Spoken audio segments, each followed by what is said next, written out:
l'alimentation continue que vous voyez ici va permettre d'alimenter le câble, pardon, qui va donc redescendre jusqu'ici. Voilà, donc vous voyez la boucle là.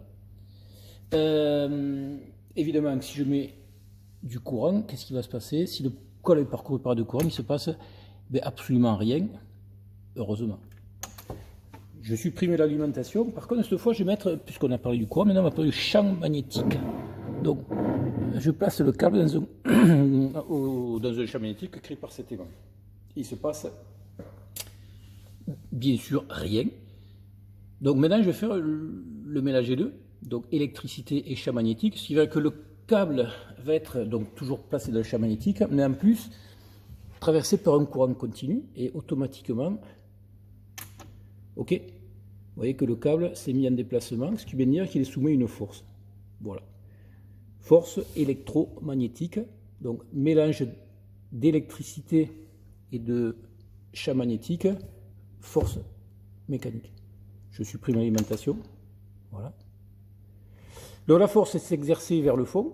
Si j'inverse le sens du champ magnétique,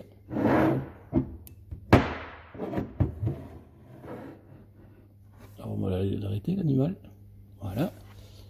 Je remets l'alimentation et cette fois la force s'exerce vers l'avant. Donc j'ai inversé le sens de la force qui s'exerce sur le câble. Ok, donc cette force, on l'appelle force électromagnétique. Pourquoi? Tout simplement parce qu'effectivement le câble est à la fois traversé par un courant électrique et soumis à un champ magnétique. Si je change le sens du courant, ok, j'inverse l'épaule, donc j'inverse le sens de déplacement du courant, je remets l'alimentation, je rappelle que cette fois le câble se déplaçait vers l'avant, il va donc se redéplacer vers l'arrière, ce qui veut dire que si j'inverse le sens du champ magnétique, j'inverse le sens de la force. Si j'inverse le sens du courant, j'inverse aussi le sens de la force.